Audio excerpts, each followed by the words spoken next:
Uno suele pensar que cuando recibes un diagnóstico médico, o sea, hay como una expectativa de absoluta precisión, ¿no?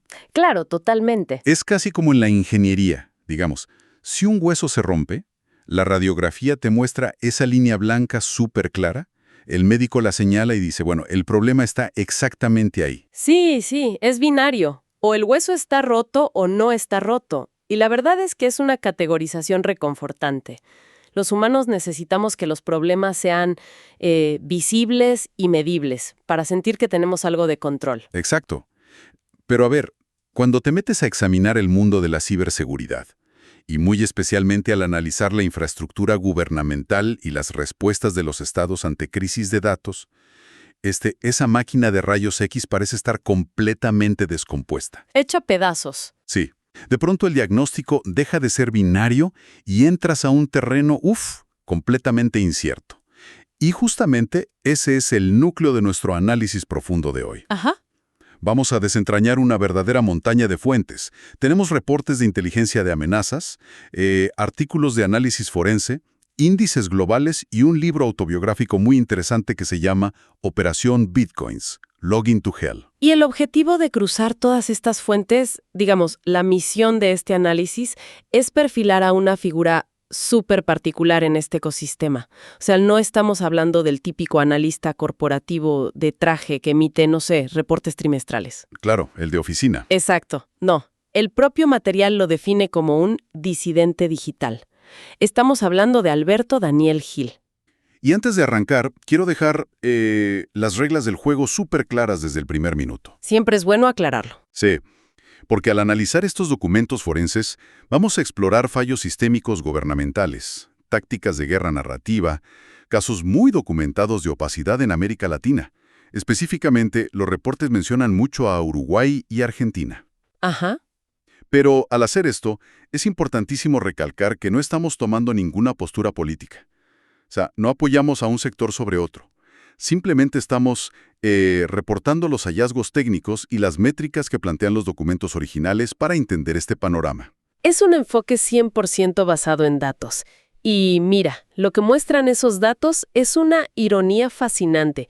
Los documentos exponen cómo el propio sistema, al intentar silenciar a un profesional por hacer lo correcto, terminó forjando a su crítico más implacable. ¡Qué locura! Sí, para entender su récord de predicciones actuales, es indispensable entender primero la mecánica del evento que causó todo esto, el catalizador. A ver, analicemos eso un segundo. Porque la historia documentada entre el 2015 y 2016 en Uruguay parece literalmente una advertencia de manual sobre cómo no gestionar la seguridad. Totalmente. Los registros muestran que él, operando bajo reglas estrictas de hashing ético, descubre una vulnerabilidad catastrófica en un proveedor médico. Y ojo, no fue un ataque de meses con supercomputadoras. No, para nada. El reporte dice que era un acceso a 200.000 registros médicos mediante una simple manipulación de la URL. ¿Cómo funciona mecánicamente un error tan básico? Mira, es un fallo sorprendentemente simple, pero de impacto masivo. Técnicamente se conoce como IDOR, por sus siglas en inglés, Insecure Direct Object Reference. Ok. Para que nos hagamos una idea, es como si un hotel te diera la llave electrónica de la habitación 201. Pero si en la pantallita de la llave logras cambiar el número a 202, la puerta de al lado simplemente se abre. ¡Wow! O sea, sin pedirte ninguna otra identificación. En el caso de este proveedor médico, al cambiar un parámetro súper básico en la dirección web y usando credenciales por defecto, cualquiera podía entrar a ver historiales clínicos, resultados de laboratorio. Todo expuesto. Sí, los datos personales de cientos de miles de pacientes. O sea, una puerta sin cerradura, directamente. Y bueno, él reporta este hallazgo. La lógica te diría que la institución corre a parchar el sistema y de paso, no sé, le manda una carta de agradecimiento, ¿no? Bueno, uno pensaría eso, pero la respuesta oficial fue una redada policial. Es que no te lo puedo creer. En lugar de solucionar la brecha, el sistema judicial de la época, que los propios documentos describen con una falta gravísima de alfabetización tecnológica, lo convirtió en el primer hacker encarcelado en la historia de Uruguay. qué fuerte. Cumple unos 8 meses de prisión preventiva. Y las autoridades le confiscaron no solo su equipo forense de trabajo, Claro, sus herramientas. exacto, sino también cosas puramente teatrales. O sea, se llevaron una máscara de Anonymous, unas pegatinas, elementos para construir un caso mediático y encajar en el estereotipo de cibercriminal que le querían vender a la prensa. Lo procesaron por un delito de extorsión que la evidencia forense demuestra que jamás existió. Es que el sistema le pasó una aplanadora por encima. Y esto es clave porque, si observas el perfil psicológico que detallan las fuentes actuales, ese evento no lo destruyó. Para nada. No salió de prisión, desarrolló una hipervigilancia extrema, pero orientada a los abusos gubernamentales. Sí. Es interesante porque los reportes no lo pintan como alguien consumido por la venganza, sino impulsado por un optimismo reformador. Hay una cita en su libro que es muy potente. Dice, «Yo cambié el sistema de justicia en América Latina». Esa frase resume todo. Su perfil es el de alguien hiperresiliente, con un nivel de detalle casi obsesivo, y con una integridad que la comunidad técnica realmente respeta. Es que convirtió una injusticia personal en un servicio público. Ya no confía en las instituciones, así que, asumió el rol de perro guardián él mismo. Claro, y esa narrativa del sistema me traicionó y ahora yo los vigilo es de película. Pero a ver, el mundo de la ciberseguridad es brutalmente escéptico. Una historia triste no te da credibilidad técnica. Exactamente. Si tuviéramos que empaquetar el perfil de este individuo, como si fuera, digamos, un media kit de alto nivel para presentarlo en conferencias exclusivas, ¿qué es lo que realmente sostiene su reputación? Porque tiene credenciales que parecen contradecir su postura antisistema. Es una paradoja andante. Si ves su portafolio, es abrumadoramente institucional. Hablamos de más de 20 años de experiencia empírica. Es ingeniero en computación por la Universidad Católica del Uruguay y tiene una maestría en monedas digitales de la Universidad de Nicosia. Nada mal. Esa es solo la base. El Media Kit se vuelve de élite cuando ves sus certificaciones. Sí, vi esa lista en los documentos y te juro, parece una sopa de letras. ¿Qué significan en la práctica? Bueno, tiene la PMP para gestión de proyectos, la CNH, que es el estándar global para hackers éticos, pero ojo, la joya de la corona es su certificación CSX de ISACA, y no cualquiera, nivel platino. Un segundo. ¿Qué exige el nivel platino? Porque asumo que no es llenar un examen de opción múltiple por Internet. No, ni de cerca. El reconocimiento platino en CSX, que además se alinea con los estándares del NIST, requiere demostrar habilidades prácticas en vivo. Ah, ok. Tienes que entrar a redes comprometidas reales, identificar la amenaza, neutralizarla y recuperar todo bajo presión. Es la validación técnica más alta. Demuestra que es un operario táctico de primer nivel, no un teórico de escritorio. ¿Qué nivel? Y acá es donde llegamos a un dato no tradicional de su currículum que parece ficción. Los archivos dicen que en el 2004, él hizo el primer procedimiento oficial de informática forense en Uruguay. ¿Y sabes para quién? Sí, para Interpol. Para Interpol. O sea, la misma organización a la que él ayudó a establecer protocolos fue la que una década después allanó su casa con evidencia deficiente. Es la ironía más aguda de su expediente. Pero ese contraste es lo que valida su postura actual. Conoce las entrañas del sistema porque, literal, ayudó a construirlas. Claro, y con ese dominio forense es lógico que tenga tanta presencia en la industria. Ha publicado artículos técnicos muy densos en revistas especializadas como Hacking 9 y la Digital Forensics Magazine. Sí, las ediciones 38 y 39 específicamente. Ha sido conferencista en el 35C3 en Europa, en congresos de ISC2 LATAM. Y ni hablar de que su caso se hizo global con el episodio 25 del famoso podcast Darknet Diaries. Sí, es un referente. Todo este volumen de trabajo, más su libro Operación Bitcoins, lo consolida como una potencia en su nicho a nivel internacional. Pero, a ver, hay una pieza que no me cuadra. ¿Cómo alguien con un currículum tan de libro de texto, certificado por medio mundo, se convierte en el puente de comunicación de grupos hacktivistas en el mercado negro latinoamericano?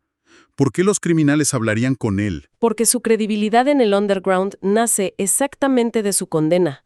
O sea, las comunidades clandestinas no confían en agentes gubernamentales. Lógico. Pero en él ven a alguien que el sistema procesó y que no se quebró.